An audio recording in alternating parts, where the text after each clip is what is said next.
Good morning, students. So let's talk about continuing with the videos on aptitude. So let's talk about time, speed, and distance today.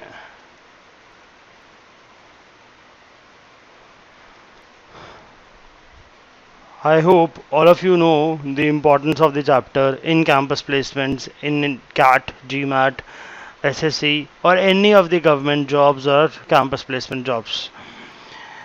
So let me start with the word speed. What is the meaning of the word speed? Rate at which we cover the distance. So in mathematical terms, can I say speed is nothing but distance upon time? Alright. Now for example, if I have a simple question, the two persons are traveling from A to B with a speed of 10 kilometers per hour and 15 kilometers per hour. Yeah.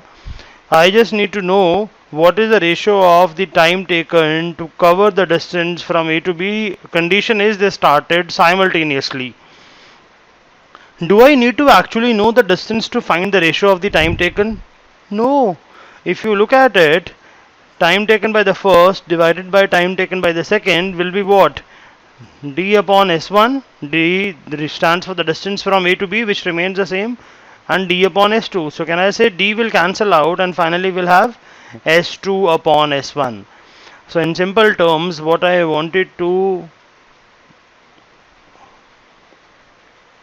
say is ratio of the timings is always the inverse ratio of the speeds if the distance is constant. That's where the actual concept starts. See, formulas you all know. Speed is distance upon time, distance is s into t, time is distance upon speed. Rather than getting into those details and the conversion of the units, it's better we focus on the actual tricks which we require to crack the question in 30 seconds. So ratio of the timings will be equal to the inverse ratio of the speeds. I'll be using the same many times in the questions. The T1 upon T2 is equal to S2 upon S1 if the distance is constant, if two persons have to travel the same distance. Going further, now if I say a person changes speed, there's a single person and he keeps on changing the speed in between. For example, a person goes from A to B and then he goes from B to C, and the speed of the person is changing. Here he is moving at 10 kilometers per hour, here he is moving at 15 kilometers per hour, and the author says find out the average speed. Now can I say, as we learned in the averages video, that can I say 10 plus 15 divided by 2? The average speed? No. Blunder. I cannot. So remember, in case of average speed, you cannot add the speeds and divide by 2 always. So average speed is nothing but the total distance covered in the journey divided by the total time taken. Do remember that. If a person keeps on changing the speed, the average speed is the total distance divided by the total time taken. Now can I say, if the average speed is total distance divided by total time taken, the total distance covered, in this case the example I wrote on the board, is not given. So if the total distance is not given, so AB and BC both are indeterminate. I do not know the value, so the answer is cannot be determined. Yeah. Now let's take specific cases. Let's take the various cases. Suppose if I have the first case, if the time taken is constant in all the parts of the journey. So in the same case, if I have a person moving from A to B and then the person moving from B to C, here he is moving at 10 kilometers per hour, agreed. Here he is moving at, let's say, 20 kilometers per hour, and the time taken from A to B is same as the time taken from B to C. Now can I calculate the average speed? Of course I can.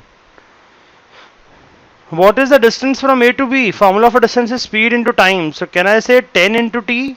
Yeah, is that clear to all? Speed into the time taken plus speed into the time taken. So 20 into t divided by, hanji bache, what is the total time? T plus t. So what is the total time? 2t. Now if you analyze it very carefully, it is nothing but 10 plus 20 divided by 2. which gives you 15 kilometers per hour. Amazing, right? So can I say here, why do I need to bother about writing t again and again and then cancelling? Moral of the story, can I say only in the case, remember, only in the case if time is constant, average speed is nothing but sum of all the speeds. So a plus b, 10 plus 20 divided by 2. If there had been 3, you can do it for 3 also and more than that. So dividing by n. What does n stands for? The number of intervals. Here it is 2. It can be more than that.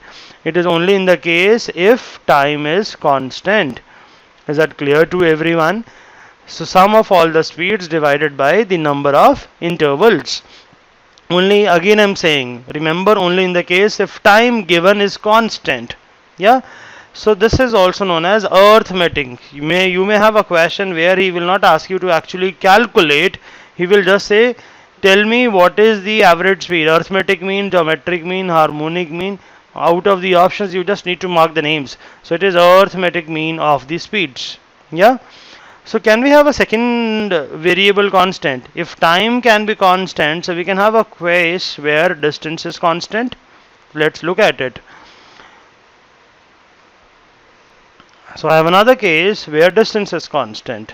A person moving from A to B and then the person moving from B to C. Again, let's take the speed here is 40 kilometers per hour. The speed here is 60 kilometers per hour. Now the distance is constant. That means, in other words, B is the midpoint. The distance from A to B and the distance from B to C is equal. Now I need to find out the average speed. Let me apply the traditional formula and then derive the shortcut. The traditional formula says the total distance. So the total distance is 2d divided by d upon 40 plus d upon 60. So if you look at it very carefully, d will cancel out, d you can take common and cancel out. So what you are left with, 2 divided by 1 by 40 plus 1 by 60. If you calculate, you get 48, but the value does not matter here. The point of concern is what is the final trick. So if the distance is constant, it is 2, because the number of intervals here was 2, so it is 2, otherwise it is n. N stands for the number of intervals, right? Sum of reciprocals of the speeds. You might be wondering, I could have written 2ab upon a plus b. I am intentionally not writing it because for 3 that won't work, no? So better remember it in the standard form. The condition is the distance is constant. What is the name for this formula? Harmonic mean of the speeds. Just do remember that. Average speed is the harmonic mean of the speeds if the distance is constant. Is that clear, bache? Now can we have a question where two persons are moving? Of course. So let's see. So obviously the concept of relative speed comes into picture. Relative speed means the speed of one with respect to the speed of the other one. So we can have questions where two persons, two trains, two objects are moving. Now if two objects are moving, can I say the case arises, are they moving in the opposite direction with respect to each other, or are they moving in the same direction with respect to each other?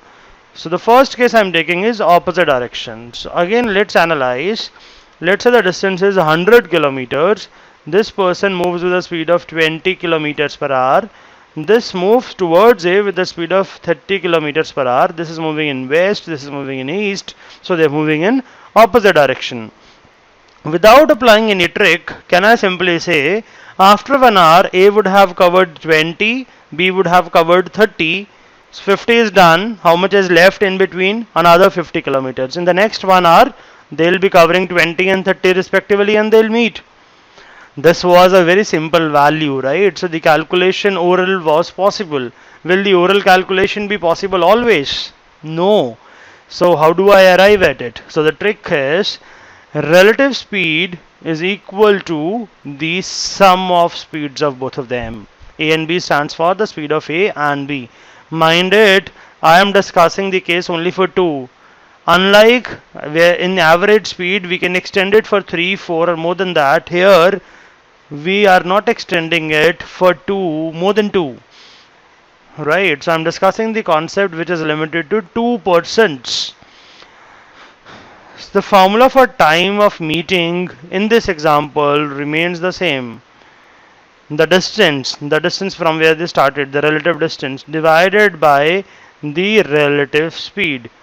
That's the formula for time, but the time of speed, the formula for relative speed remains the same. So if I say in this case, the relative speed which is how much? 50, 20 plus 30. The units are also same. The relative distance when they started is 100 kilometers. So in how much time will they cover this distance? Distance upon relative speed, which gives you 100 upon 50, 2 hours. Is that clear to everyone? Can we have another case where they are moving in same direction? Yes, let's see. Now if they are moving in the same direction, there's a person A, there's another person B. B is moving here with a speed of 20 kilometers per hour. A is chasing B with a speed of 30 kilometers per hour, and the distance is, let's say, 100 kilometers. Will A be able to catch hold of B? Of course, yes. Speed of A is higher than the speed of B. Had it been the reverse, A is 20, B is 30, will A be able to catch hold of B? A big no. He cannot. So in this case, the relative speed when they're moving in the same direction, so he is covering 20 in the same time A is covering 30. So that means the net distance decreases by 10 kilometer. So there is a difference. To avoid the negative sign, because the person who's moving behind has to have a higher speed, it is the difference of the speeds with the modular sign, right? So time remains the same. Expression for the time is distance upon the relative speed. What is the distance between the two? 100. What is the relative speed between the two? 10. So 100 upon 10 gives you what? 10 hours.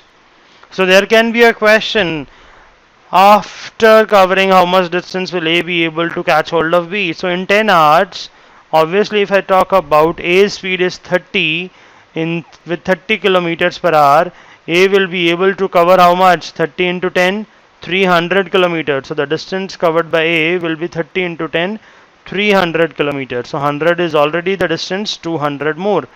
So this will be the meeting point of A and B. In other words, B will be covering how much? If he talks about the distance covered by B, B will be covering 200 kilometer, right? 20 into 10. Is that clear to everyone? So that's the brief of time, speed and distance which you can apply to all the exams. We'll have 4 more videos on time, speed and distance, higher concepts where we'll talk about the meeting point questions, multiple meeting points questions, the escalator concepts, the boats and streams, the aeroplane and the winds. So I'll upload 4 more videos. If you want to get connected towards it, you can subscribe to this channel, Aptitude Tips by Pradeep Bansal, or you can get in touch with me on the email address aptitude.expert@gmail.com. Thank you. Thanks a lot.